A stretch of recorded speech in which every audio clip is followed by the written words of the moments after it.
चलो राजे स्टार्ट करते हैं। सब तो पहला अर्थोगनल स्फीयर आप डिस्कस कर रहे थे। अर्थोगनलिटी की कंडीशन है जी दो तरीक़ों ने लिखी जाती है। एक तो मैं उदन तुहानूं लिख के दिखाती सी भी एक्स का एक पूरा ले लईदा कोफिशिएंट, एक अद्धा कर देईदा, फिर वाई का पूरा कोफिशिएंट मान लईदा, फिर दूसरी इक्वेशन च वाई का अद्धा कर देईदा। जो किताब च लिखी होंगी है इदा लिखी होंगी है 2u1 u2 2v1 v2 2w1 w2 is equal to I think सीगा d1 + d2 जी कॉन्सटेंट टर्म का सम हो जाता है। एक तो वो होंगी है एक दो सफीयर दे विच जे एंगल थीटा तो अपने को एक होंगे r1 square r2 square minus d square r1 r2 2 ये बराबर होंगे जे दो सफीयर अर्थोगनल आ दैन थीटा की होगा 90 डिग्री। सो ये की हो जाएगा cause 90 degree r1 square r2 square minus d square 2r1 r2 cause 90 degree कितना होंगे 0 r1 स्केयर r2 स्केयर जानी कि कितना हो जाएगा 0 के बराबर हो जाएगा minus d square 2r1 r2 में उधर प्रोडक्ट कर दो r1 square r2 square is equal to d square. एक आ भी अपने को होंगी है जी डिस्टेंस d है d की होंगे जे पहली सफीयर का डिस्टेंस सेंटर C1 है दूसरी का C2 है तो यदा जो डिस्टेंस है ना ये d होंगे। सो C1 C2 का जो डिस्टेंस है उन्होंने d कहते हैं। ठीक है। सो ये जोड़ा R1 पहला रेडियस है दूसरा रेडियस है डिस्टेंस का स्केयर। ठीक है। इनू आप भी कह सकते हैं R1 square R2 square C1 C2 का जोड़ा डिस्टेंस आ वह आप कर दें स्केयर। तो एक चीज़ ध्यान रखियो यदा मॉड नहीं है ये सिर्फ नोटेशन आ मॉड नहीं है ये ना कह दो भी यदा स्केयर हुण अगले स्टैप च आप मॉड कट देंगे। ये लेंथ होंगी आ जिमें कोई लाइन आ C1 C2 इस लाइन में तो आप C1 C2 लिखांगे बट जे यदी लेंथ मान लो 3 सेंटीमीटर आ तो आप लिखांगे C1 C2 is equal to 3 centimetre जिमें वो डंडियां ही पा के वो लेंथ लिख दी जाती है। देखो हम क्वेश्चन करते हैं यह जी क्वेश्चन है वो की किया गया find the equation of sphere which touch कर दे कि plane 3x 2y minus z + 2 is equal to 0 at P point. यह जे क्वेश्चन आने वाले होंगे है जी P पॉइंट आ वो टच करती है and also cuts orthogonally the sphere इस स्फीयर नू ऑर्थोगनली कट करती है x square Y square Z square minus 4x + 6y + 4 is equal to 0। ठीक है जी। इनू ऑर्थोगनली कट कर दी है। अच्छा हुण अपने को की है सब तो पहला तो गिवन इक्वेशन लिख लीए जड़ियाँ जड़ियाँ दित्तियां हुई हैं। गिवन इक्वेशन ऑफ स्फीयर की है x square Y square Z square minus 4x 6y + 4 is equal to 0। ये पहली स्फीयर दी एंड प्लेन किहड़ा दिता है 3x 2y minus z + 2 is equal to 0। ये सैकेंड नंबर देता है प्लेन दिता हुआ। मान लो ये स्फीयर आ ये जी आप जी पता करनी है वो वाली स्फीयर आ भाई यदा सेंटर C मान लें अपन क्या भी इक्वेशन जी भी है प्लेन इस प्लेन नू यानी कि 2 नू टच करती है P पॉइंट ते। मान लो आ वाला प्लेन पिया होया टच कर दी है P पॉइंट ते P पॉइंट की दिता है 1 - 2 1 तो आ जी दूसरी स्फीयर है जी इनू ऑर्थोगनली कट करती है इस स्फीयर नू। मान लो इदा पई है ये तो इत्थे जिहड़ा एंगल आ ये बनता 90 डिग्री। ठीक है इदा ही होंदा ना पर यह आप एंगल इदा नहीं मैयर करते होंगे आ भी एंगल 90 डिग्री होगा। ये आप टेंजेंट प्लेन ड्रॉ करके मैयर करते होंगे पर क्योंकि अपनी जी सारी पिक्चर आ उलझ जे जाऊगी थोड़ा समझ नहीं लगनी। सो मैं जिन्ना कि डेटा दिता होया सिर्फ वही ड्रॉ किया। तुसीं आप समझोगे आ स्फीयर तो आ स्फीयर ऑर्थोगनली कट कर दी है। ਆ ਸਫੀਅਰ ਦੀ ਇਕੁਏਸ਼ਨ ਕਿਹੜੀ ਆ, ਇਹ 1 ਆ ਜਿਹੜਾ ਪਲੇਨ ਆ ਇਹ 2 ਪਲੇਨ ਆ ਪੀ ਪੁਆਇੰਟ ਤੇ ਕੱਟ ਕਰਦੀ ਆ। ਇਹ ਕਹਿੰਦੇ ਆ ਸਫੀਅਰ ਆ ਜਿਹੜੀ ਇਹ ਫਾਈਂਡ ਆਊਟ ਕਰਕੇ ਦਿਖਾ ਦਿਓ। ਹੁਣ ਆਪਾਂ ਸਾਰੇ ਰਿਜ਼ਲਟ ਲਾਵਾਂਗੇ, ਅਰਥੋਗਨਲੀ ਕੱਟ ਕਰਨ ਵਾਲੇ ਵੀ ਰਿਜ਼ਲਟ ਲਾਵਾਂਗੇ ਤੇ ਪੀ ਪੁਆਇੰਟ ਨੂੰ ਟੱਚ ਕਰਨਾ। ਦੇਖੋ ਇਹਦਾ ਰੇਡੀਅਸ ਆ ਜਿਹੜਾ ਨਾ ਇਹ ਸੀ ਪੀ ਹੋਊਗਾ, ਠੀਕ ਹੈ। ਲੈਟ ਸੀ ਬੀ ਦਾ ਸੈਂਟਰ ਆਫ ਰਿਕੁਆਇਰਡ ਸਫੀਅਰ ਲਿਖ ਦਿਆ ਕਰਿਓ ਜਿਹੜੀ ਆਪਾਂ ਨੂੰ ਚਾਹੀਦੀ ਹੈ। Therefore R is equal to C P, ਇਹ ਲੈਂਥ ਇਹਦੀ ਸੀ ਪੀ ਹੋਊਗਾ, ਇਹ ਕੀ ਹੋਊਗਾ ਰੇਡੀਅਸ ਆਫ ਰਿਕੁਆਇਰਡ ਸਫੀਅਰ, ਉਸੇ ਸਫੀਅਰ ਦਾ ਹੀ ਰੇਡੀਅਸ। ਰਾਜੇ ਇਹ ਰੇਡੀਅਸ ਜੇ ਆਪਾਂ ਪਤਾ ਕਰਨਾ ਹੋਵੇ ਤਾਂ ਆਪਾਂ ਕਿਵੇਂ ਪਤਾ ਕਰਾਂਗੇ? ਸਭ ਤੋਂ ਪਹਿਲਾਂ ਤਾਂ ਆਪਾਂ ਨੂੰ ਸੀ ਪੁਆਇੰਟ ਪਤਾ ਕਰਨਾ ਪਊਗਾ, ਹੈ ਨਾ। ਫਿਰ ਸੀ ਤੋਂ ਪੀ ਦਾ ਡਿਸਟੈਂਸ ਕੱਢ ਕੇ ਆਪਾਂ ਰੇਡੀਅਸ ਪਤਾ ਕਰ ਸਕਦੇ ਹਾਂ। ਹੋਰ ਕੋਈ ਤਰੀਕਾ ਨਹੀਂ ਰੇਡੀਅਸ ਪਤਾ ਕਰਨ ਦਾ, ਕਿਉਂਕਿ ਸਫੀਅਰ ਦਾ ਇੱਕ ਚੀਜ਼ ਵੀ ਨਹੀਂ ਦਿੱਤੀ ਹੋਈ ਆਪਾਂ ਨੂੰ। ਸੈਂਟਰ ਵੀ ਦਿੱਤਾ ਹੁੰਦਾ ਤਾਂ ਵੀ ਕੁਛ ਨਾ ਕੁਛ ਹੋ ਜਾਂਦਾ, ਪਰ ਕੁਛ ਵੀ ਨਹੀਂ ਦਿੱਤਾ ਹੋਇਆ। ਸੋ ਸੀ ਪਤਾ ਕਰਨ ਵਾਸਤੇ ਸਭ ਤੋਂ ਪਹਿਲਾਂ ਮੈਨੂੰ ਸੀ ਪੀ ਦੀ ਇਕੁਏਸ਼ਨ ਲੱਭਣੀ ਪਊਗੀ। ਫਿਰ ਜਿਹੜਾ ਆਪਣੇ ਵਾਲਾ ਸੀ ਪੁਆਇੰਟ ਆ ਉਹਦੇ ਤੋਂ ਆਪਾਂ ਕੋਈ ਦੇਖ ਲਾਂਗੇ ਕਿਹੋ ਜਿਹਾ ਪੁਆਇੰਟ ਬਣਦਾ। ਇਹ ਹੈ ਤਾਂ ਇਹ ਸੀ ਪੀ ਲਾਈਨ 'ਤੇ ਕੋਈ ਆਰਬਿਟਰਰੀ ਪੁਆਇੰਟ ਆ ਨਾ, ਸੋ ਦੇਖ ਲੈਂਦੇ ਕਿਹੋ ਜਿਹੇ ਪੁਆਇੰਟ ਬਣਦੇ ਆ ਸੀ ਪੀ ਲਾਈਨ 'ਤੇ। ਸੋ ਸੀ ਪੀ ਲਾਈਨ ਦੀ ਇਕੁਏਸ਼ਨ ਪਹਿਲਾਂ ਤਾਂ ਕੱਢਣੀ ਪਊਗੀ। ਨਾਓ we have to find CP, equation of CP। देखो CP की है clearly, CP is perpendicular to plane, ਜਿਹੜਾ plane ਦਿੱਤਾ ਹੋਇਆ ਉਹਦੇ ਉੱਪਰ ਇਹ perpendicular ਆ 2 ਦੇ। so and ਇੱਕ ਹੋਰ ਹੈ ਪਾਸ ਕਰਦੀ ਆ ਪਾਸੇ through point P, P point ਵੀ ਪਤਾ ਆਪਾਂ ਨੂੰ ਤੇ ਪਰਪੈਂਡੀਕੂਲਰ ਆ ਪਲੇਨ ਦੇ।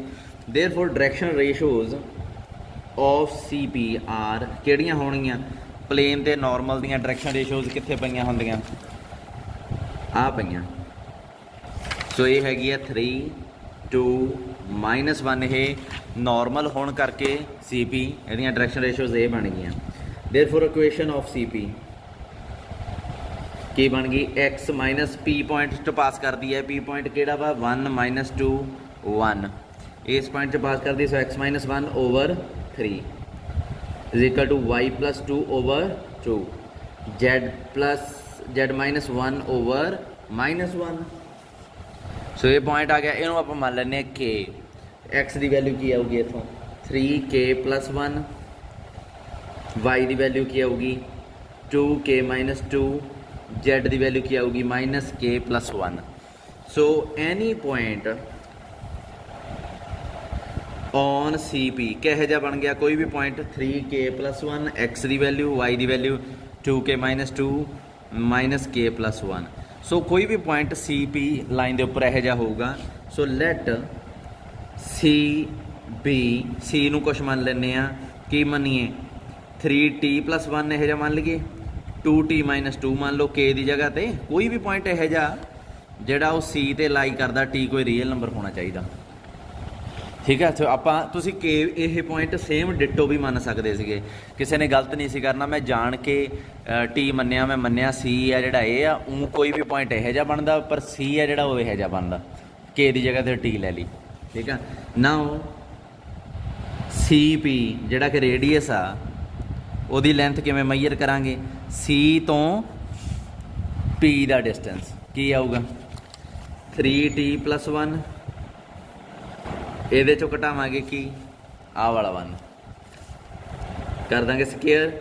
ਫਿਰ ਕੀ ਆ ਗਿਆ? 2t - 2, ਇਹਦੇ ਚੋਂ ਘਟਾਵਾਂਗੇ ਆਹ -2, ਜਾਣੀ ਕਿ +2 ਹੋ ਜਾਊਗਾ। ਡਿਸਟੈਂਸ ਫਾਰਮੂਲਾ ਲਾਤਾ ਸੀ ਪੀ ਤੇ, ਐਂਡ ਤੇ -t + 1, ਇੱਧਰ ਕੀ ਆ? -1, ਸੋ ਇੱਥੇ -1 ਦਾ ਸਕੇਅਰ ਆ ਗਿਆ।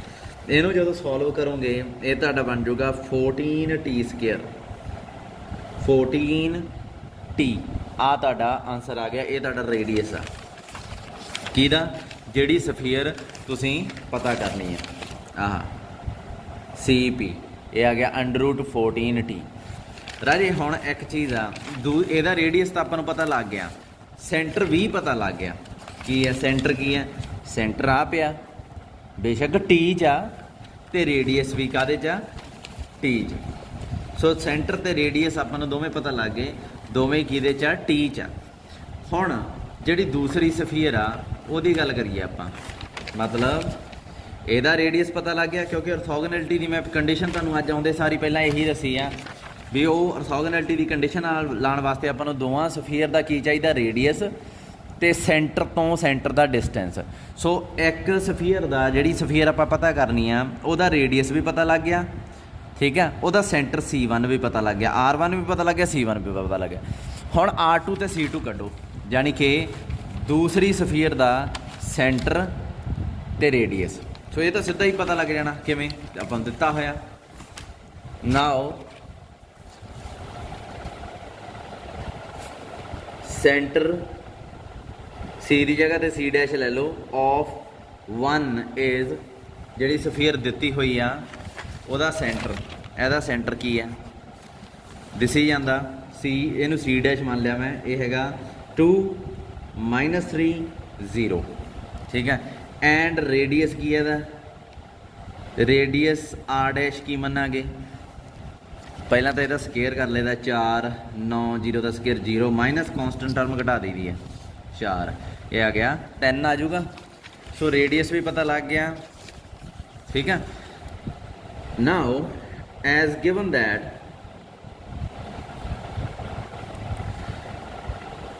Required sphere and given sphere दो दित्तियां, एक तो पता करनी है, एक जी दी है आर ऑर्थोगोनल, दोवें की आ ऑर्थोगोनल आ।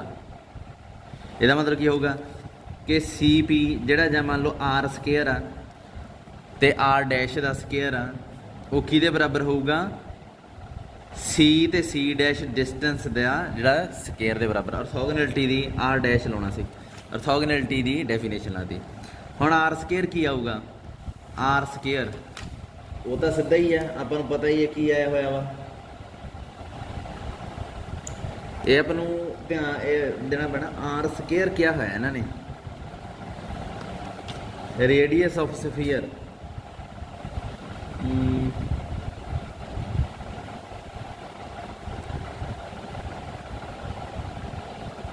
की आऊगा अपने को आर नहीं सी मनना, आप रेडियस वह होर मान लेंगे ना। अच्छा कितना आया टी च समथिंग है ना, आर की वैल्यू की सी 14 टी है ना, तो यदा किया इतने 14 टी स्केयर आ जाऊगा, आर स्केयर की आ जाऊगा 9, आ डिस्टेंस अजे भी नहीं पता, तो सी डैश का डिस्टेंस, सी डैश की है आ वाला सी डैश पॉइंट तो यह है, तो सी की आप पिछे कढ़िया सीगा कि टी च टी टी की वैल्यू बड़ी सारी लिखी सी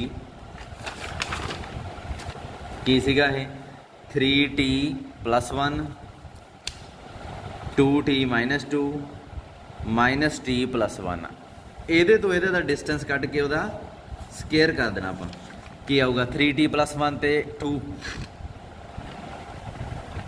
का स्केयर 2t - 2 -3 का स्केयर -t + 1 0 का स्केयर। डिस्टेंस फार्मूला लाता, हुण इनू खोल देना, आप खोल के अपनी वैल्यू आ जाऊगी, ठीक है।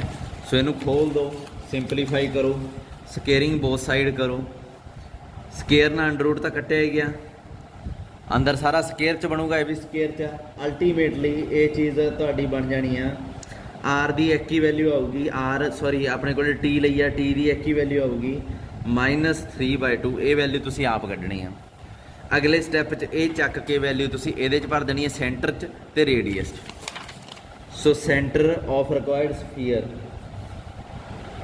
की सीगा सी की आई, टी की वैल्यू की आई सी 3, इत्थे टी सी, टी की वैल्यू की आ गई अपने को -3/2 + 1, 2 इत्थे भी टी सी, याद आ यही कढ़िया सी ना, 2t - 2 इत्थे टी की वैल्यू भर दो सेंटर च, -3/2 + 1 आ सेंटर आ गया, ये तो बन जाऊगा -7/2 -5/2, ये तो सेंटर हो गया जी स्फीयर अपन चाहिए है। एंड रेडियस की हो जाऊगा वह √14, इतने टी सी, टी की जगह तो आ जाऊगा अपने को -3/2 ਇੱਥੇ ਪੰਗਾ ਪੈ ਗਿਆ। ਪੰਗਾ ਕੀ ਆ ਕਿ ਆਪਣੇ ਕੋਲੇ ਵੈਲਿਊ ਹੈ ਜਿਹੜੀ -3√14/2 ਆ ਗਈ। ਨੈਗੇਟਿਵ ਤਾਂ ਰੇਡੀਅਸ ਹੁੰਦਾ ਹੀ ਨਹੀਂ। ਸੋ ਇੱਥੇ ਤੁਸੀਂ ਕੀ ਹੈ ਪੋਜ਼ਿਟਿਵ ਚੁਣ ਲੈਣਾ ਆਪੇ, ਠੀਕ ਆ, ਕਿਉਂਕਿ ਰੇਡੀਅਸ ਆ ਨਾ, ਆਪਾਂ ਅਸਲ 'ਚ ਜਿਹੜਾ ਰੇਡੀਅਸ ਲੱਭਦੇ ਹੁੰਦੇ ਆ ਉਹ ਨਮੈਰੀਕਲੀ ਲੱਭਦੇ ਹੁੰਦੇ ਆ, ਠੀਕ ਆ। ਆਰ ਆ ਨਾ ਜਿਹੜਾ, ਇਹ ਆਪਣੇ ਕੋਲੇ ਆਈ ਥਿੰਕ ਇੱਥੇ ਟੀ ਦੀਆਂ ਜਿਹੜੀ ਮੇਰੇ ਕੋਲ ਐਗਜ਼ਾਮਪਲ ਆ ਉਹਦੇ 'ਚ ਇੱਕ ਵੈਲਿਊ ਲਿਖੀ ਹੈ। ਆਈ ਥਿੰਕ ਟੀ ਦੀਆਂ ਸ਼ਾਇਦ 2 ਵੈਲਿਊ ਆਉਂਦੀਆਂ, ਇੱਕ ਪਲੱਸ 'ਚ ਇੱਕ ਮਾਈਨਸ 'ਚ, ਠੀਕ ਹੈ। ਸੋ ਉਸ ਹਿਸਾਬ ਨਾਲ ਇਹਨਾਂ ਨੇ ਕੈਲਕੂਲੇਟ ਕੀਤਾ ਹੋਵੇ। ਸੋ ਡਿਪੈਂਡ ਕਰਦਾ ਕੁਐਸਚਨ 'ਤੇ ਕਿ ਟੀ ਇਹਨਾਂ ਦੀ ਕੀ ਚੁਣੀ ਹੈ। ਸੋ ਇੱਕ ਵਾਰੀ ਸਿੰਪਲੀਫਾਈ ਕਰਕੇ ਦੇਖਿਓ, ਜੇ ਟੀ ਦੀ ਆਹੀ ਵੈਲਿਊ ਆ ਗਈ ਨਾ ਮਾਈਨਸ ਤੱਕ, ਦੈਨ ਕੋਈ ਪ੍ਰੋਬਲਮ ਨਹੀਂ ਹੈ, ਠੀਕ ਹੈ, ਕੋਈ ਪ੍ਰੋਬਲਮ ਨਹੀਂ। ਆ ਪੁਆਇੰਟ ਵੀ ਤਾਂ ਆਹੀ ਆਉਣਾ ਨਾ। ਸੋ ਇੱਥੇ ਨਮੈਰੀਕਲੀ ਤੁਸੀਂ ਇਹਨੂੰ ਨੈਗੇਟਿਵ ਛੱਡ ਕੇ ਇੱਥੇ ਨਮੈਰੀਕਲੀ ਲਿਖ ਦੇਣਾ ਵੀ ਇਹਦਾ ਮੋਡਲ ਹੈ, ਇਹ ਤੋਂ ਇੰਨਾ ਬਣਦਾ। ਇਹ ਰੇਡੀਅਸ ਹੋ ਗਿਆ ਰਾਜੇ। ਪਤਾ ਕਿਉਂ ਕਹਿੰਦੇ ਆ ਇਹ ਚੀਜ਼? ਕਿਉਂਕਿ ਆਪਾਂ ਨੂੰ ਆਰ ਸਕੇਅਰ ਲਿਖਦੇ ਹੁੰਦੇ ਨਾ ਸਫੀਅਰ ਦੀ। ਜਦੋਂ ਇਕੁਏਸ਼ਨ ਹੁੰਦੀ ਹੈ ਉਹ ਕੀ ਹੁੰਦੀ, ਦੇਖੋ x - a² y - b² z - c²। ਇੱਥੇ ਆਰ ਸਕੇਅਰ ਲਿਖਦੇ ਆ ਅਤੇ ਆਰ ਦੀ ਜਗ੍ਹਾ 'ਤੇ -r² ਲਿਖ ਦੋਗੇ, ਕਿਹੜਾ ਕੋਈ ਫਰਕ ਪੈਂਦਾ? ਸੋ ਤਾਂ ਕਰਕੇ ਇਹਨਾਂ ਨੇ ਐਡਜਸਟ ਕਰ ਲੈਂਦੇ ਆ। ਹੁਣ ਇਸ ਸੈਂਟਰ ਤੋਂ ਕੀ ਆਊਗੀ 7/2 y + 5 ਦਾ ਸਕੇਅਰ z - 5/2 ਦਾ ਸਕੇਅਰ 3√14/2 ਦਾ ਹੋਲ ਸਕੇਅਰ। ਇਹਨੂੰ ਸਿੰਪਲੀਫਾਈ ਕਰ ਲਿਓ, ਤੁਹਾਡੀ ਬੁੱਕ 'ਤੇ ਆਨਸਰ ਵੀ ਲਿਖਿਆ ਹੋਣਾ, ਆਨਸਰ ਦੇਖ ਲਿਓ, ਤੁਹਾਨੂੰ ਪਤਾ ਲੱਗ ਜਾਊ ਇਕੁਏਸ਼ਨ ਕਿਵੇਂ ਲੱਭੀ ਦੀ ਹੈ। ਅੱਗੇ ਦੇਖਦੇ ਹਾਂ ਹੋਰ ਕੋਈ ਇਕੁਏਸ਼ਨ ਹੋਵੇ ਤਾਂ। ਕੁਐਸਚਨ ਇੱਕ ਕੁਐਸਚਨ ਆ, find the equation of sphere. Find, ਅੱਜ ਅਰਥੋਗਨੈਲਿਟੀ ਨਿਬੇੜ ਦੇਣੀ ਆਪਾਂ। Find the equation of sphere which passes through the point -2, 3, 1 and sphere ਆ ਜਿਹੜੀ ਇਸ ਪੁਆਇੰਟ 'ਚੋਂ ਪਾਸ ਕਰਦੀ ਹੈ ਐਂਡ ਟੱਚਿਸ y axis ਨੂੰ ਟੱਚ ਕਰਦੀ ਹੈ ਐਟ ਪੁਆਇੰਟ ਦਿਸ। ਇਹ ਪੁਆਇੰਟ ਤੁਸੀਂ ਦੇਖਿਆ ਹੀ ਹੈ ਕਿੰਨੀ ਵਾਰ ਹੈ। And also cuts orthogonally to sphere। Sphere ਦਿੱਤੀ ਆ, ਕਿਹਨੂੰ orthogonally ਕੱਟ ਕਰ ਰਹੀ ਹੈ? ਇਹਨੂੰ orthogonally ਕੱਟ ਕਰ ਰਹੀ ਹੈ। ਸੋਲਿਊਸ਼ਨ ਸਟਾਰਟ ਕਰਦੇ ਹਾਂ। ਜੋ ਕੁਛ ਦਿੱਤਾ ਉਹਨੂੰ ਵਰਤਦੇ ਹਾਂ। ਟੱਚ ਵਰਡ ਲਿਖਿਆ ਹੁੰਦਾ ਜਿਹੜਾ, ਇਹ ਬਹੁਤ ਇਹਨੂੰ ਵਰਤ ਸਕਦੇ ਹਾਂ ਆਪਾਂ। ਜੇ ਕੱਟ ਲਿਖਿਆ ਹੋਇਆ ਡਿਫਰੈਂਟ ਚੀਜ਼ ਹੁੰਦੀ ਹੈ, ਟੱਚ ਹੁੰਦਾ ਡਿਫਰੈਂਟ ਚੀਜ਼ ਹੁੰਦੀ ਹੈ, ਠੀਕ ਹੈ। ਸੋ ਇਹਨੂੰ ਕੱਟ ਦੀ ਤਰ੍ਹਾਂ ਨਹੀਂ ਲੈਣਾ। ਕੱਟ ਕਰਾਂਗੇ ਤਾਂ ਤੁਹਾਨੂੰ ਪਤਾ ਲੱਗ ਜੂਗਾ ਜਦੋਂ ਮੈਂ ਕੁਐਸਚਨ ਕਰੂੰਗਾ ਮੈਂ। ਹਾਂ, ਗਿਵਨ ਪਹਿਲਾਂ ਤਾਂ ਆਪਾਂ ਸਫੀਅਰ ਦੀ ਇਕੁਏਸ਼ਨ ਮੰਨ ਲੈਂਦੇ ਹਾਂ। Let required sphere is x² y² z² 2ux 2vy 2wz + d = 0। ਇਹਨੂੰ 1 ਲਿਖ ਲਿਆ। ਇਹ ਸਫੀਅਰ ਦੀ u v w ਦੀ ਵੈਲਿਊ ਲੱਭਣੀ ਆ ਆਪਾਂ, ਠੀਕ ਹੈ।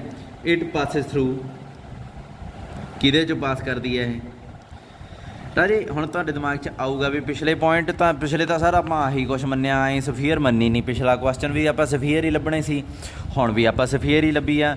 ਫਿਰ ਪਿਛਲੇ ਕੁਐਸਚਨ 'ਚ ਆਹ ਕਿਉਂ ਨਹੀਂ ਮੰਨੀ u v w 'ਚ ਰਾਜੇ? ਖਾਸ ਤੌਰ 'ਤੇ ਜਦੋਂ ਪਾਸਿਸ ਥਰੂ ਦਾ ਪੁਆਇੰਟ ਲਿਖਿਆ ਹੋਵੇ ਨਾ, ਆ ਵੀ ਜੇ ਦੇਖਿਆ ਜਾਵੇ ਟੱਚ ਕਰਦੀ ਹੈ ਇਸ ਪੁਆਇੰਟ 'ਤੇ, ਯਾਨੀ ਕਿ ਪਾਸ ਤਾਂ ਕਰੂਗੀ। ਇਸ 'ਚੋਂ ਵੀ 2 ਪੁਆਇੰਟ ਆ ਗਏ ਜਿਨ੍ਹਾਂ 'ਚੋਂ ਪਾਸ ਕਰਦੀ ਹੈ। ਸੋ ਜਦੋਂ ਪਾਸ ਕਰਦੀ ਹੈ ਆਪਾਂ ਪੁਆਇੰਟ ਪੁੱਟ ਕਰ ਇਕੁਏਸ਼ਨਾਂ ਬਣਾ ਕੇ u v w ਦੀਆਂ ਵੈਲਿਊ ਲੱਭ ਲੈਂਦੇ ਹੁੰਦੇ ਹਾਂ।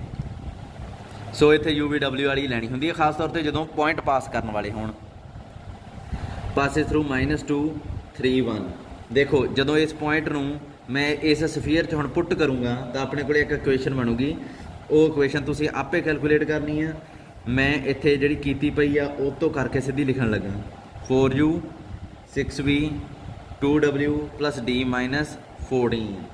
ਇਹ ਆ ਗਈ ਨੰਬਰ 2 ਇਕੁਏਸ਼ਨ। ਰਾਜੇ ਜੇ ਦੇਖੋ ਇਹ ਇਕੁਏਸ਼ਨ ਤੁਸੀਂ ਨਾ ਮੰਨਦੇ ਤਾਂ ਇਹ ਇਕੁਏਸ਼ਨ ਲਿਖ ਵੀ ਨਹੀਂ ਸੀ ਸਕਦੇ, ਠੀਕ ਹੈ। ਇੱਕ ਚੀਜ਼ ਹੋਰ ਆ ਵੀ 100 ਤੇ ਟੱਚ ਕਰਦੀ ਹੈ ਸਫੀਅਰ, ਇਹਦਾ ਕੀ ਕਰੀਏ ਹੁਣ, ਠੀਕ ਹੈ। ਆਲਸੋ ਸਫੀਅਰ ਪਹਿਲਾਂ ਤਾਂ ਪਾਸ ਵਾਲੇ ਲਿਖ ਲਓ ਨਾ, also it passes through, also ਐਂ ਕਰੋ ਇਟ ਪਾਸਿਸ ਥਰੂ, ਦੋਵਾਂ ਪੁਆਇੰਟਸ ਨੂੰ ਇਕੱਠੇ ਹੀ ਲਿਖ ਲਓ ਕਿਉਂਕਿ ਦੋਵਾਂ 'ਚੋਂ ਹੀ ਪਾਸ ਕਰਦੀ ਹੈ। ਸੋ ਇੱਥੇ y ਦੀ ਵੈਲਿਊ ਇਕੱਲੀ ਰਹਿ ਗਈ 2v + d = 0। ਠੀਕ ਹੈ, 2v + d। ਅੱਛਾ y ਦੀ ਵੈਲਿਊ ਇੱਥੇ ਵੀ ਆਊਗਾ, 1 ਵੀ ਆਊਗਾ। ਇਹਨੂੰ ਇਕੁਏਸ਼ਨ ਨੰਬਰ 3 ਪਾ ਲਓ। ਇਸ ਤੋਂ ਇਲਾਵਾ ਤੁਹਾਡੇ ਕੋਲ ਹੋਰ ਕੁਛ ਹੈ? ਨਹੀਂ ਹੈ। ਇੱਕ ਚੀਜ਼ ਯਾਦ ਰੱਖਿਓ ਕਿ ਆਪਾਂ ਅਰਥੋਗਨਲੀ ਕੱਟ ਕਰੋ। ਅੱਛਾ, ਅਰਥੋਗਨਲੀ ਕੱਟ ਕਰਵਾਉਣ ਵਾਸਤੇ ਇੱਕ ਇਕੁਏਸ਼ਨ ਹੋਰ ਬਣ ਸਕਦੀ ਹੈ ਅਰਥੋਗਨਲੀ ਕੱਟ ਕਰਨ ਵਾਲੀ ਤੋਂ, ਹੈ ਨਾ। Also it cuts orthogonally to given sphere, ਹੈ ਨਾ। ਗਿਵਨ ਸਫੀਅਰ ਨੂੰ ਕੱਟ ਕਰਦੀ ਹੈ orthogonally। ਸੋ ਉੱਥੇ ਮੈਂ ਕੀ ਕਿਹਾ ਸੀ orthogonal ਦੀ ਡੈਫੀਨੇਸ਼ਨ? ਇੱਕ ਦਾ x ਨੂੰ ਪੂਰਾ ਲਿਖ ਲਓ, ਦੂਜੇ ਦਾ x ਦਾ ਕੋਐਫੀਸ਼ੀਐਂਟ ਅੱਧਾ ਕਰ ਦਿਓ, ਫਿਰ y ਦਾ ਇਹਦਾ ਪੂਰਾ ਲਿਖ ਲਓ, ਇਹਦਾ ਅੱਧਾ ਕਰ ਦਿਓ, ਫਿਰ z ਦਾ ਇਹਦਾ ਪੂਰਾ ਲਿਖ ਲਓ, ਇਹਦਾ z ਦਾ ਹੈ ਹੀ ਨਹੀਂ, ਅੱਧਾ ਕਰ ਦਿਓ। ਕੀ ਆਊਗਾ?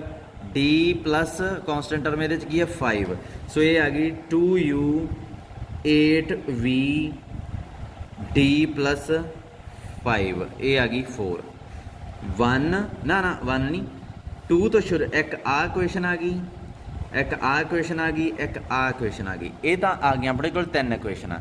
ਰਾਜੇ ਇੱਕ ਚੀਜ਼ ਯਾਦ ਰੱਖਿਓ, u v w d ਇਹਦੀ ਵੈਲਿਊ ਤੁਸੀਂ ਉਹਨਾਂ ਟਾਈਮ ਨਹੀਂ ਕੱਢ ਸਕਦੇ ਜਿੰਨਾ ਟਾਈਮ ਤੁਹਾਡੇ ਕੋਲੇ 4 ਇਕੁਏਸ਼ਨਾਂ ਨਾ ਹੋਣ। ਕਿੰਨੇ ਵੇਰੀਏਬਲ ਆ ਇਹ? 1 2 3 4। ਜਿੰਨਾ ਟਾਈਮ 4 ਇਕੁਏਸ਼ਨਾਂ ਨਹੀਂ ਹੈਗੀਆਂ ਤੁਸੀਂ ਇਹਨਾਂ ਦੀ ਵੈਲਿਊ ਨਹੀਂ ਕੱਢ ਸਕਦੇ। ਕਿੰਨੀਆਂ ਆ ਗਈਆਂ? 1 2 3, ਇੱਕ ਰਹਿੰਦੀ ਆ ਹਜੇ ਵੀ। ਸੋ ਇਹਦਾ ਮਤਲਬ ਇਹ ਤਾਂ ਪੰਗਾ ਪੈ ਗਿਆ।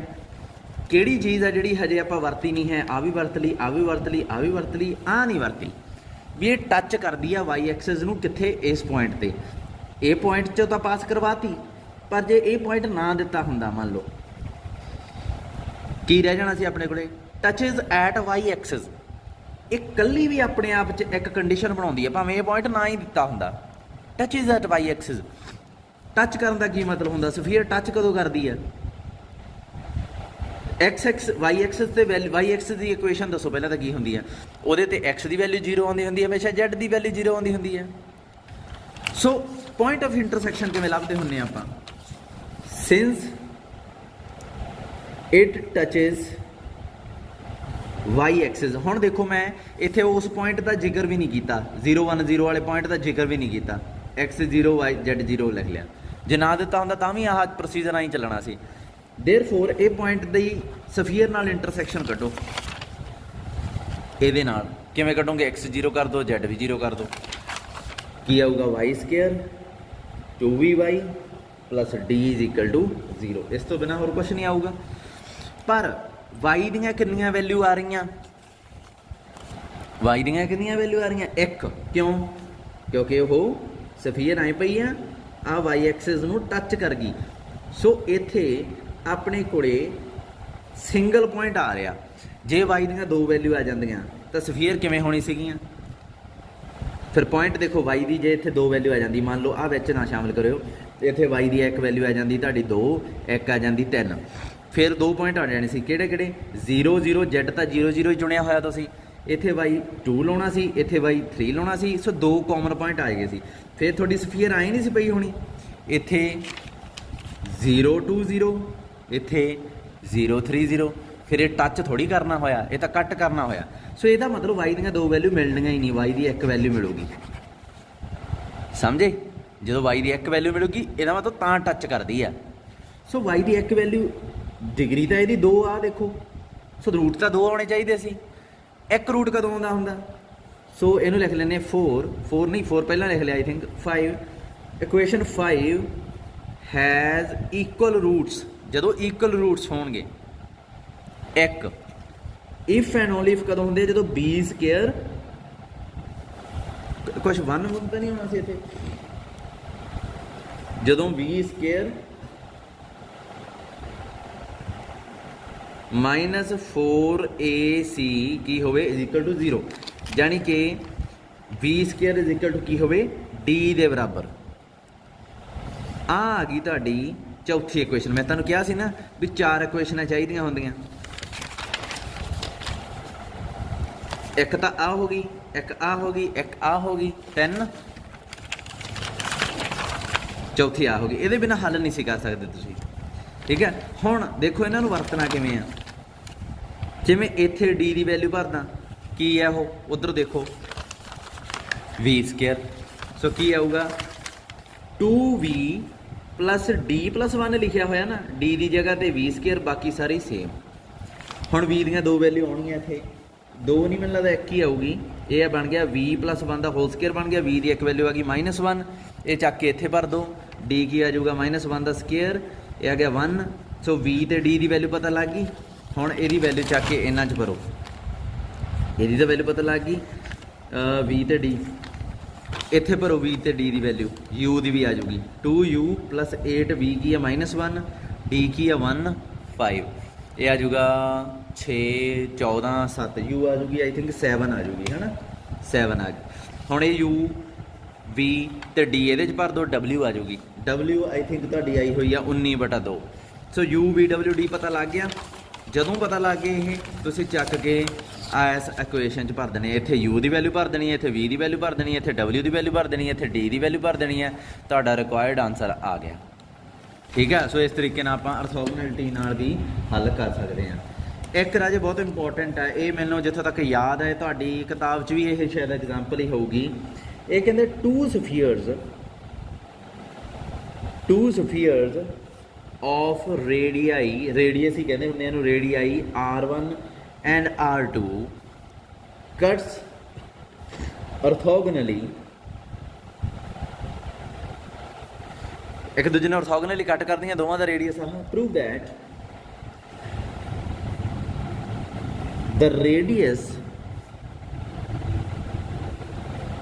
Of common circle. हुण एक चीज़ देखो, ये अजीब गल हो गई है, कॉमन सर्कल जिहड़ा है इज की होगा R1 R2, कॉमन सर्कल का जिहड़ा रेडियस आ वो आ होगा, ये थोड़े भी एग्जाम्पल ही होगी आई थिंक।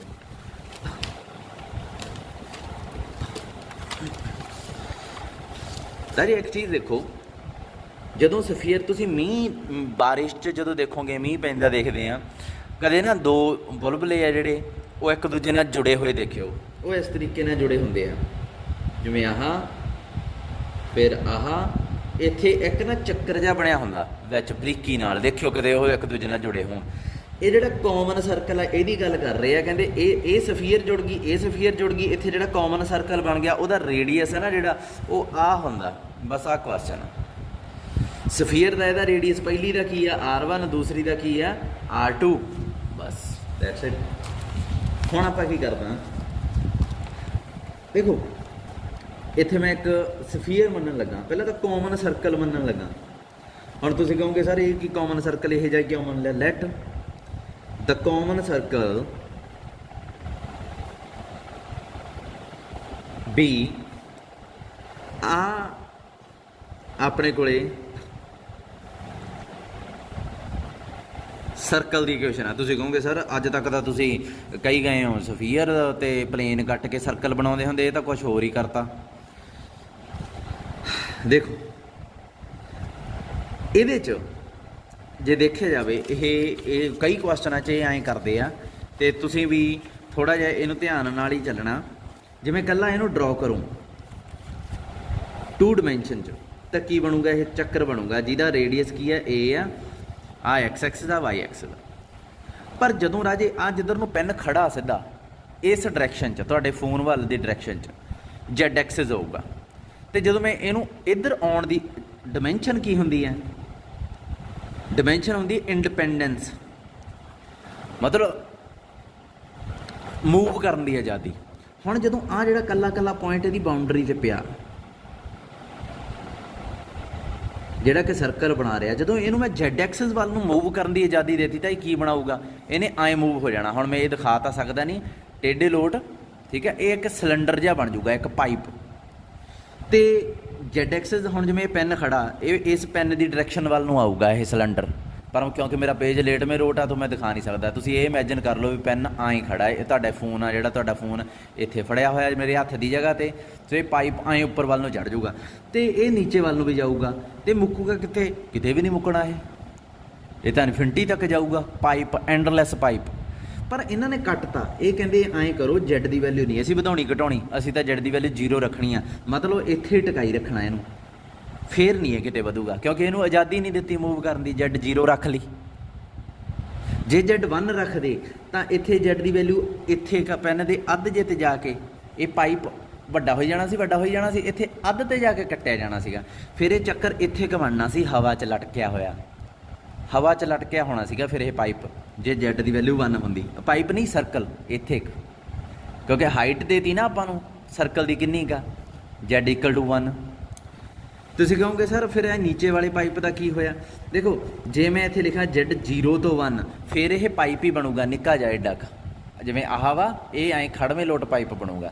पर जदों मैं जेड 1 कहना फिर नहीं, यह नीचे वाला जिहड़ा ऐं होऊगा, ये गूठे की जगह जेड 0 आ, इत्थे जेड 1 आ, ये की होगा जो जेड 1 होगी तो यह 0 वाला पोर्शन उहदे नाल ही लग जूगा, तो जिहड़ा सर्कल आ तुहाडा इत्थे खड़ा रहूगा।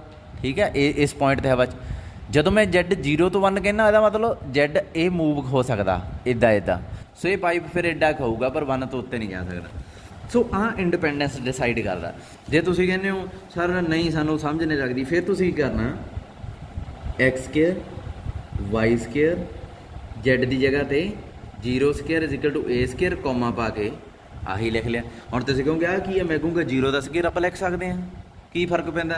अगली बार 0 की वैल्यू की है जेड, सो अगली बार इत्थे की लिख दो 0 की जगह ते जेड भर दो। हुण देखो आ बन गई सफीयर, आ बन गया सर्कल। तो असल च आ इक्वेशन है जिहड़ी वो इहदे बराबर ही हुंदी आ। ठीक है, इक्को ही गल है, ये दोवें सेम ही चीज़ नूं रिप्रजेंट करते हैं, सेम ही सर्कल नूं रिप्रजेंट करते हैं।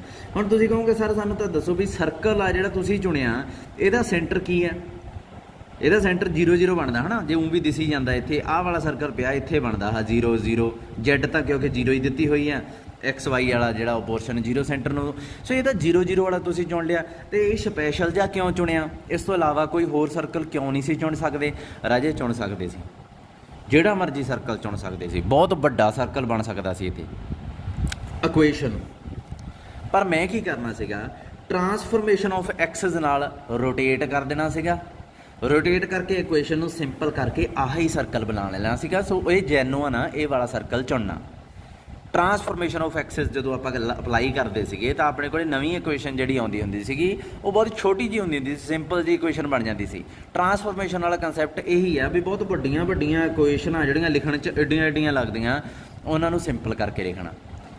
ग्राफ उत्थे ही रहिंदा, एक्सिस बदल जाते हैं, इक्वेशनां बदल जांदियां, ग्राफ उही रहिंदा।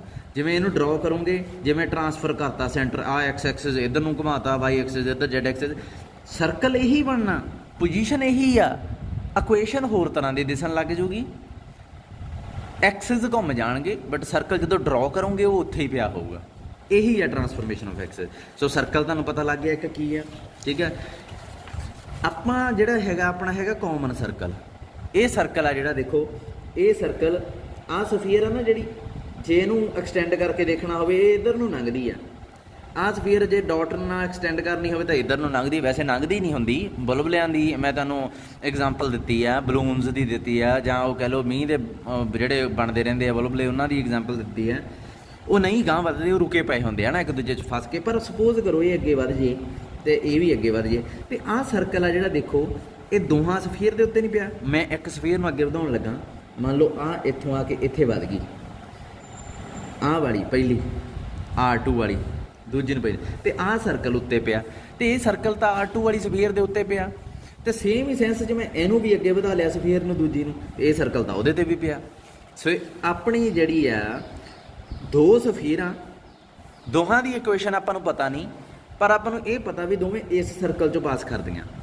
सो आपां की करांगे, इस सर्कल चों पास करने वाली सफीयर की इक्वेशन तो आपां नूं लभणी आउंदी आ। सो लभ लैने आ, any sphere passes through X square Y square Z square उस बाद सीगा A square comma Z zero की हुंदी आ वो बस इत्थे कॉन्सटेंट ला दईदा विच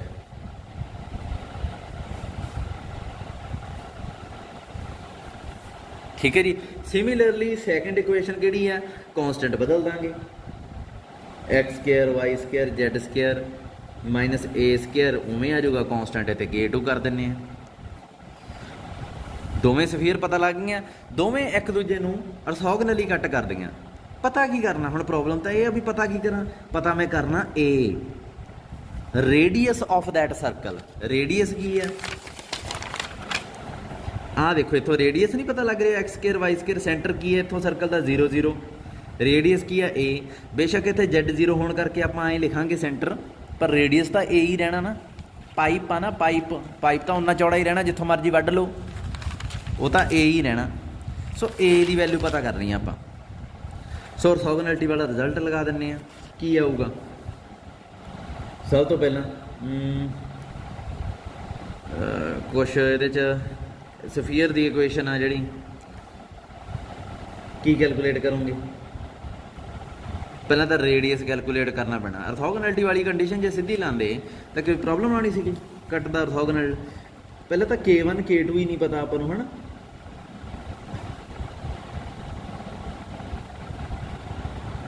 पहला आए करो रेडियस पता कर लो नाउ इनू लिख लेने 1 इनू लिख लेने 2 now radius of 1 is R1 की आऊगा सेंटर की है 0 0 0 0 square 0 square 0 square constant term की है ना सेंटर 0 नहीं है जेड वाला होगा ओए होए R1 सेंटर की है 0 सेंटर इहदा की होगा 0 0 माइनस K1 बटा 2 0 स्केयर K1 बटा 2 का whole square minus constant term की आऊगा ए स्केयर है ना सो इतने आर स्केयर जो करोगे R1 स्केयर की आऊगा सिंपलीफाई करके K1 स्केयर बटा 4 प्लस ए स्केयर सिमिलरली R2 स्केयर की आऊगा K2 स्केयर बटा 4 ए स्केयर इन्हों आप आई रख लिया इनू 2 3 पा लेने इनू 4 पा लेने हुण ये ऑर्थोगोनैलिटी वाली कंडीशन भी लानी पऊगी इत्थे करना तुसीं अगले पेज पे कर लियो एज 1 2 कट्स ऑर्थोगोनली ਇਹਦਾ मतलब की है मैं जिवें तुहानूं सिखाया सीगा 2 सॉरी एक्स का पहली का कोफिशिएंट उमें लिख दो दूजी का अद्धा कर दो है ही नहीं क्योंकि बस पर इत्थे 2 मूहरे लाना पैना आपां